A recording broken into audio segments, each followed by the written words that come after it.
नमस्कार, आप देख रहे हैं इंडिया न्यूज हरियाणा। मैं हूं आपके साथ नलिनी पांडे और वक्त हो गया है फटाफट 100 का।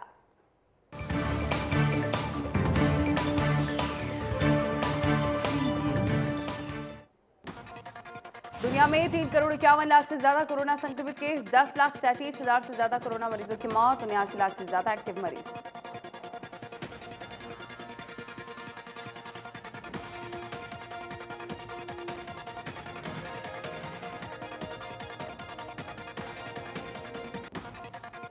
अमेरिका में 76 लाख से ज्यादा कोरोना संक्रमित, 2,14,000 से ज्यादा मरीजों की मौत, 25,68,000 से ज्यादा एक्टिव मरीज।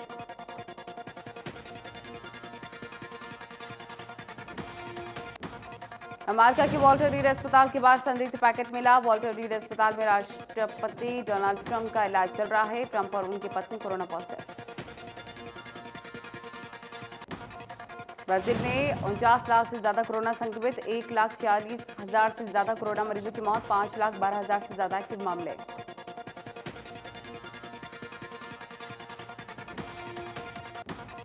रूस में 12,04,000 से ज्यादा संक्रमित, 21,000 से ज्यादा कोरोना मरीजों की मौत, 2,07,000 से ज्यादा एक्टिव मरीज।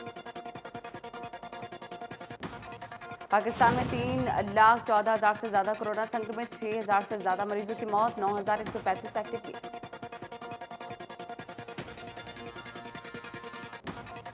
देश में कोरोना के 75,479 नए केसेज आए सामने। एक दिन में 81,655 मरीज रिकवर, 24 घंटे में 937 की मौत। देश में कुल 65,47,000 से ज्यादा एक्टिव केस, वहीं 9,37,000 से ज्यादा एक्टिव केस, कुल 1,01,000 से ज्यादा मरीजों का इलाज जारी। महाराष्ट्र में 14,348 नए कोरोना केस, 14,30,000 से ज्यादा कुल केस, 2,58,000 से ज्यादा एक्टिव केस। आंध्र प्रदेश में 6,224 नए मामले, 7,13,000 से ज्यादा कुल corona case, 55,282 active case. Karnataka में 9,886 नए कोरोना मरीज, 6,30,000 से ज्यादा कुल संक्रमित, 1,12,000 से ज्यादा एक्टिव केस, एक दिन में 100 की मौत। तमिलनाडु में 5,622 नए मामले, 6,14,000 से ज्यादा कुल संक्रमित, 40,000 से ज्यादा एक्टिव केस।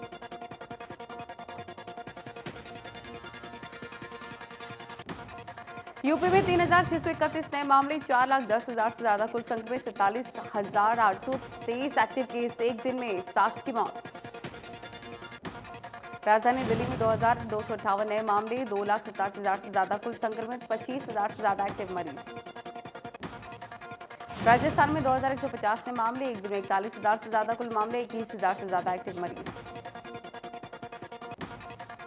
हरियाणा में 1,188 नए मामले, 1,32,000 से ज्यादा कुल मामले, 12,868 एक्टिव केस।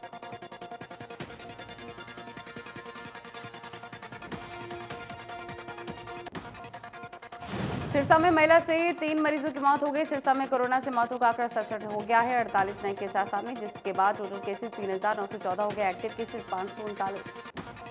अंबाला में बीते 24 घंटे में 50 नए मामले, 114 लोगों में कोरोना की जंग जीत चुके हैं। कुल मरीजों की संख्या 8,000 के पार हो गई है। अब तक 97 मरीज रिकवर। नूंह में बीते 24 घंटे में 5 नए केस, 8 मरीजों को डिस्चार्ज किया गया। जिले में कोरोना के 61 नए केस सामने। अब तक 1,128 केस मिल चुके हैं। 1,044 मरीज रिकवर हुए। फरीदाबाद में तेजी से बढ़ रहे कोरोना संक्रमण को देखते हुए अब टेस्टिंग स्पीड को बढ़ा दिया गया है। औद्योगिक नगरी में कर्मचारियों को कोरोना टेस्ट कराए जाएंगे। कोविड-19 के फरीदाबाद नोडल ऑफिसर के मुताबिक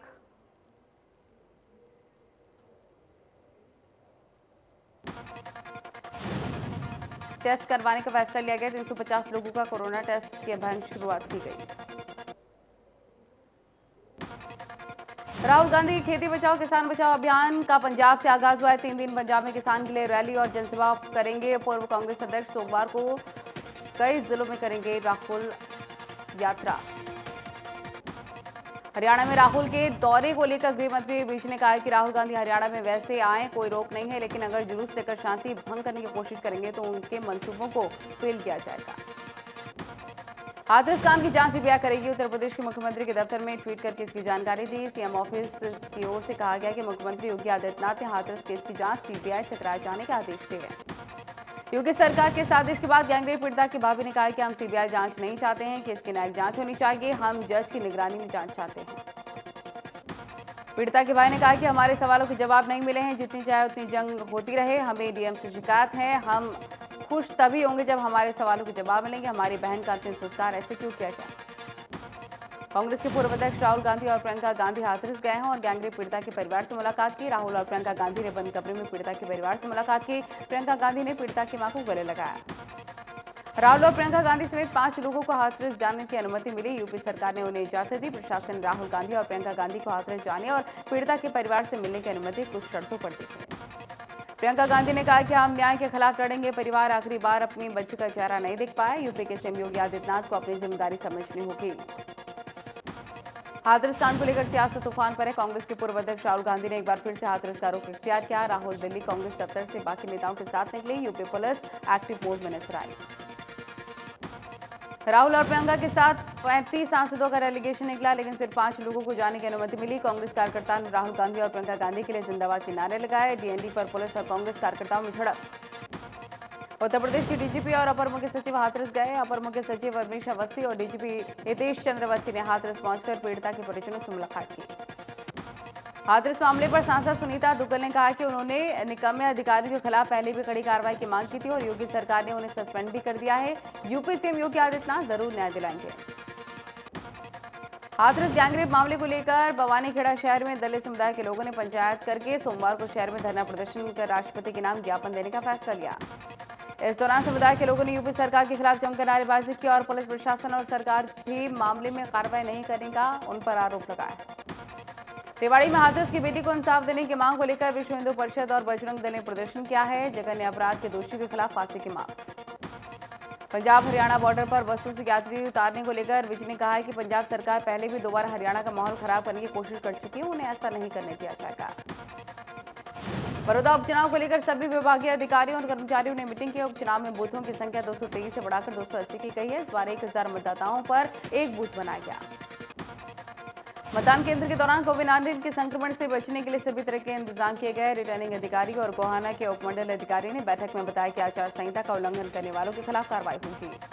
कृषि मंत्री जेपी दलाल ने पटौदी की चटोली अनाज मंडी का निरीक्षण किया है। किसानों और आढ़तियों से खरीद के लिए किए गए प्रबंधों की जानकारी ली। कृषि मंत्री ने मंडी में चल रहे बाजरे, कपास और मूंग की खरीदी का निरीक्षण किया है। जेपी दलाल ने राहुल गांधी पर कटाक्ष करते हुए कहा कि कांग्रेस के युवराज विदेशी यात्रा करने के बाद दलित, मुसलमान और किसान के नाम पर फोटो खिंचवाते हैं। राहुल को किसानों से माफी मांगनी चाहिए। कृषि मंत्री जेपी दलाल ने भिवानी में अपने आवास पर जनता दरबार लगाया, लोगों की समस्याएं सुनी, फसलों की खरीद को लेकर संबंधित अधिकारियों से संपर्क साधा और जरूरी दिशा निर्देश दिए। इसके साथ सालचा की कांग्रेस सरकार बनने पर किसान बिल निरस्त करने की मांग पर जेपी दलाल ने कहा कि कांग्रेस किसानों का भला नहीं चाहती, कांग्रेस बिचौलियों की पार्टी है और हमेशा बिचौलियों का ही साथ दिया है। जेपी दलाल ने पूर्व सीएम हुड्डा के बड़ौदा उपचुनाव में सीएम को चुनाव लड़ने की चुनौती बड़ौदा की बजाय लोहारू के लिए दिया है, स्वीकार कर लिया है। कृषि मंत्री जेपी दलाल ने लोहारू और पाटड़ा अनाज मंडी का दौरा किया है। इस दौरान मंडी में चल रही बाजरा और मूंग की खरीद का जायजा लिया। जेपी दलाल ने कहा कि खरीद के दौरान बाहर से लाए गए बाजरे और पर निगरानी रहेगी और खरीद में गड़बड़ी करने की कोशिश करने वालों पर कार्रवाई होगी। केंद्रीय राज्य मंत्री रतनलाल कटारिया ने कहा कि केंद्र और राज्य सरकार किसानों की हितैषी और हमेशा रहेगी। केंद्र सरकार ने किसानों की आर्थिक स्थिति को और ज्यादा मजबूत करने के लिए 500 करोड़ रुपए की राशि का प्रावधान रखा। कटारिया ने कहा कि पिछली सरकारें किसानों के नाम पर सिर्फ राजनीति करने का काम किया और विपक्ष की सरकार ने अपने 10 साल के कार्यकाल में कृषि के लिए सिर्फ 8.5% कृषि बजट के रूप में दिए। पलवल में एक बार फिर से केंद्रीय राज्य मंत्री कृष्णपाल गुर्जर ने कृषि कानूनों को लेकर किसान के हित में बताया है। उन्होंने कहा है कि देश के अन्नदाता को सशक्त, आत्मनिर्भर और किसानों की आय को दोगुना करने के लिए कानून लाया गया। केंद्रीय राज्य मंत्री कृष्णपाल गुर्जर ने कहा कि कृषि कानूनों को लेकर कांग्रेस किसानों में भ्रम फैला रही है और किसानों की तरक्की के लिए कांग्रेस ने 60 सालों में कुछ नहीं किया। बीजेपी सरकार ने सांसदों को कृषि कानून को लेकर किसानों को जागरूक करने का जिम्मा उठाया है। फतेहाबाद में सांसद सुनीता दुग्गल ने पीसी करके किसानों को कृषि कानून के फायदे गिनाए। कहा किसान नहीं, कांग्रेस कर रहे विरोध। कृषि बिलों को लेकर सिरसा सांसद सुनीता दुग्गल ने कहा कि तीनों बिल किसान के हित में है, सिर्फ कांग्रेस इसका विरोध कर रही है। बौखलाहट में कृषि बिलों का विरोध किया जा रहा है। राहुल और प्रियंका पर तंज कसते हुए सुनीता दुग्गल ने कहा कि जिन लोगों को ये नहीं मालूम है कि आलू और प्याज जमीन के नीचे पैदा होते हैं, उस पर ऐसे लोग किसान की बात कर रहे हैं। पानीपत में ग्रामीण विधायक महिपाल टांडा और किसानों ने कृषि कानूनों को लेकर विचार बनाया है। विधायक ने कहा कि इनसे किसानों की आर्थिक स्थिति अच्छी होगी, किसानों को आर्थिक सुरक्षा मिलेगी। विधायक ने कांग्रेस और इनेलो को आड़े हाथों लेते हुए कहा कि किसानों के हितों में बोलने वाले लोग ही असल में किसान के असली दुश्मन है। किसानों की दुर्गति के लिए कांग्रेस जिम्मेदार है। धान की खरीद को लेकर रतिया में जिला उपायुक्त, पुलिस कप्तान और रतिया विधायक लक्ष्मण दास नापा ने अनाज मंडी का निरीक्षण किया और अनाज मंडी के आड़तियों के साथ मीटिंग की। डीसी ने आड़तियों को कहा कि सरकार के नए नियमों के साथ ही किसानों के अनाज मंडी में धान की फसल मंगवाएं और कोरोना काल के दौरान सोशल डिस्टेंसिंग, सैनिटाइजेशन और मास्क का इंतजाम रखें। टोहाना में जिला उपायुक्त, पुलिस कप्तान और विधायक देवेंद्र सिंह बबली ने मार्केट कमेटी कार्यालय में आकर आड़तियों, किसानों और राइस मिलर से बातचीत कर सोमवार से सरकारी खरीद शुरू करवाने की बात कही। जिला उपायुक्त ने आड़तियों, ट्रांसपोर्टरों और राइस मिलर्स को आपस में तालमेल बनाए रखने धान फसल खरीद के लेकर आह्वान किया। कहा कि किसानों को किसी तरह की परेशानी नहीं आने दी जाएगी। गुरुग्राम में कृषि अध्यादेश को लेकर बीजेपी किसान मोर्चा के प्रदेश अध्यक्ष ने किसानों के साथ प्रेस कॉन्फ्रेंस की। अध्यादेश को लेकर किसानों ने अपनी राय दी और सभी बिल को किसानों के हित में बताया। किसान ने कहा कि कुछ नेता और राजनीतिक पार्टी किसानों को बेवजह गुमराह कर रहे हैं, जो गलत है। बिल से किसानों के हित में लड़ाई आसानी से लड़ी जा सकेगी। किसानों के उत्थान, संरक्षण और सुरक्षा के लिए काम करेगा। फरीदाबाद में बीजेपी किसान मोर्चा ने किसान हित में पारित किए गए कृषि विधेयकों को लेकर प्रेस कॉन्फ्रेंस की, जिसमें किसान मोर्चा के पदाधिकारी शामिल हुए। किसान मोर्चा के पदाधिकारियों ने कृषि कानूनों का समर्थन किया और कहा कि देश का किसान हमेशा से आजादी चाहता था, इससे किसानों का कोई नुकसान नहीं। गोहाना की नई अनाज मंडी का एसीएस ने निरीक्षण किया है और किसानों की समस्या सुनी है। 5 अक्टूबर के बाद किसानों को राहत मिलेगी। निर्धारित दिन पर फसल लाने में असमर्थ किसान ऑनलाइन शेड्यूल बदल सकते हैं। एसडीएम ने मशीन में गड़बड़झाले को लेकर किसानों के आरोपों को गलत बताया है। कहा कि टेम्परेचर चेक करने वाली मशीन में गड़बड़ी नहीं। करनाल में मंडियों में धान की खरीद ठीक से शुरू नहीं हुई, जिसका खामियाजा किसानों को भुगतना पड़ा। किसानों को मंडी में जाने से रोक दिया गया, जिसके बाद किसानों ने प्रदर्शन किया। किसानों का आरोप है कि उनके फोन में जीरी बेचने के लिए संदेश नहीं आया। कुछ किसानों को 2 या 3 क्विंटल बेचने के मैसेज आए हैं। अंबाला में 4 दिनों से धान की खरीदी न होने के कारण धरने पर बैठे किसानों ने प्रशासन के आश्वासन के बाद धरना खत्म किया। लंबे समय तक चली बातचीत के बाद धरना खत्म हुआ है, खरीदी शुरू हो पाई है। और YMCA यूनिवर्सिटी के इक्लोन कॉलेज की मान्यता रद्द किए जाने के बाद कॉलेज में पढ़ाई कर रहे 300 इंजीनियर्स की अभिभावक एकता मंच के पदाधिकारियों का कहना है कि यूनिवर्सिटी की तरफ से कॉलेज की मान्यता ऐसे वक्त में रद्द की गई है जब बच्चों के वहां एडमिशन हो चुके थे। कैबिनेट मंत्री ने भरोसा दिया है कि मामले की जांच डीसी से करवाई जाएगी। पंचकुला मोरनी के तपाना गांव में बॉलीवुड एक्टर सोनू सूद की कोशिश से मोबाइल टावर इंस्टॉल किया गया है। सोनू सूद के दोस्त करण गहलोत और इंडस कंपनी में मोबाइल टावर लगाया गया है। मोरनी इलाके में मोबाइल टावर न होने की वजह से बच्चों को पढ़ाई करने में दिक्कत हो रही थी। बच्चों को पेड़ के ऊपर चढ़कर क्लास लगानी पड़ रही थी। बहादुरगढ़ में नगर परिषद ने स्ट्रीट लाइट खरीद में 40 लाख रुपए का गड़बड़झाला किया है। मामले की विजिलेंस जांच शुरू हो चुकी है। विजिलेंस ने नगर परिषद से साल 2017 में खरीदी की गई। नगर परिषद ने 6 पार्षदों से प्रेस कॉन्फ्रेंस कर नगर परिषद चेयरपर्सन और अधिकारियों पर गंभीर आरोप लगाए हैं। कहा कि एक लाइट में 1662 से ज्यादा। फरीदाबाद जिले के 26 गांवों को नगर निगम में शामिल किए जाने का विरोध लगातार तूल पकड़ते जा रहा है।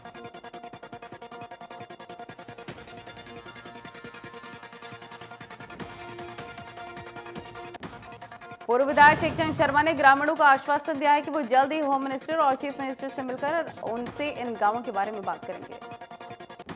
गुरुग्राम के पालम विहार रोड पर मौजूद पार्क व्यू सोसाइटी के लोगों ने सोसाइटी प्रबंधन के खिलाफ प्रदर्शन किया। सोसाइटी में कई समस्याएं हैं, जिसका समाधान नहीं होने के चलते लोगों में रोष है।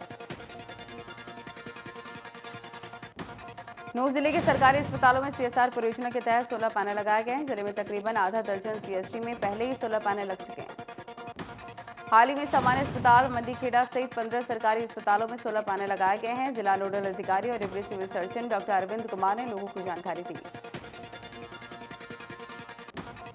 यमुनानगर में आवारा पशुओं का आतंक है। आवारा बैल ने 2 बुजुर्गों को घायल कर दिया। बैलों ने आतंक की दोनों घटनाएं CCTV कैमरे में कैद हो गई। घटनाओं से आसपास के लोगों में दहशत। लोगों का कहना है कि नगर निगम आवारा घूम रहे पशु पर कोई ध्यान नहीं देता। अगर निगम कार्रवाई करे तो शायद इस तरह के हादसे ना हो। आवारा पशु की वजह से लोग भी परेशान ना हो। पलवल में पुलिस ने 6 ऐसे साइबर ठगों को गिरफ्तार किया है, जो कि गरीब और अनपढ़ लोगों को पैसे का लालच देकर उनसे पैसे खाते में देते थे और बाद में बेरोजगार युवाओं को नौकरी देने की बात कहकर उनसे रुपए डबल करवा के पैसे निकाल लेते थे। आरोपियों में गिरोह का सरगना और वोडाफोन कंपनी का एक प्रमोटर भी शामिल है। सभी आरोपी पिछले 2 वर्षों में लगभग 750 लोगों को चूना लगा चुके हैं।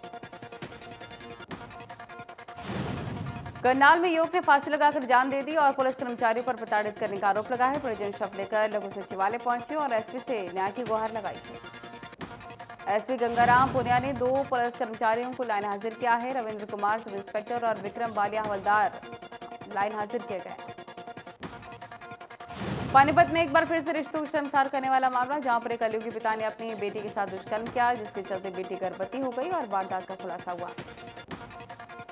पीड़िता के भाई ने पुलिस में मामला दर्ज करवाया, पिता पर गंभीर आरोप लगाए और पीड़िता ने बताया कि पिता उनके साथ मारपीट करते थे और बाहर नहीं जाने देते थे। झज्जर के गांव पोपुनिया के तिलक राज हत्याकांड में नया मोड़ आ गया। मामले में आरोपी 2 भाइयों को ग्रामीणों ने बेकसूर बता दिया है। पोपानिया गांव में किसान की गोली मारकर हत्या कर दी गई। शव को आरोपी बैल बुग्गी पर ही छोड़कर फरार हो गए। परिजनों ने आपसी रंजिश का मामला लगाकर 2 भाइयों पर हत्या का आरोप लगाया। पंचकुला में बोनी के जंगलों में जला हुआ शव मिलने के बाद ट्रैफिक पुलिस ने बोनी टी पॉइंट पर नाका लगाकर वाहनों की जांच की। टोहाना में खाली प्लॉट में अज्ञात व्यक्ति का शव मिला है। आसपास के दुकानदारों को जब बदबू आने लगी तो सूचना समाज सेवी को दी गई, जिन्होंने पुलिस को सूचना दी। एलनाबाद पुलिस ने एक मोटरसाइकिल चोर को गिरफ्तार किया है। चोर से पुलिस के एक बाइक को भी बरामद कर लिया। पुलिस के मुताबिक 6 बाइक चोरी की वारदातों को चोरों ने कबूल कर लिया है। सोनीपत के कुंडली में पुलिस ने किडनैपिंग के बाद हत्या के मामले का पर्दाफाश किया है। मामले में पुलिस ने 7 आरोपियों को गिरफ्तार किया। मामला पिछले महीनों का बताया जा रहा है।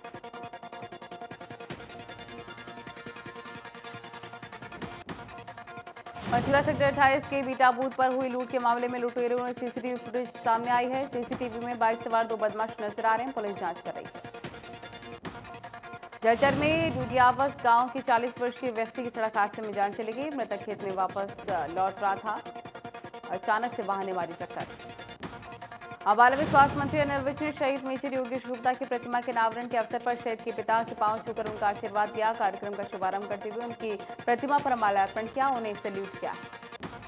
गृह मंत्री ने कहा है कि शहीद हमारी प्रेरणा स्रोत है। हर अम्बाला वासी गर्व महसूस करेगा और जब भी वो यहाँ से गुजरेंगे उन्हें मेजर शहीद योगी गुप्ता। जींद में चौधरी रणबीर सिंह यूनिवर्सिटी में खेल गतिविधियों को बढ़ावा देने के लिए नई शुरुआत हुई है। ओलंपिक और अंतर्राष्ट्रीय प्रतियोगिता में मेडल जीतने वाले खिलाड़ियों को बीए और बीएससी की डिग्री दी जाएगी। यूनिवर्सिटी का जो भी खिलाड़ी किसी भी खेल में राष्ट्रीय स्तर पर अच्छा प्रदर्शन करेगा, उसे परीक्षा में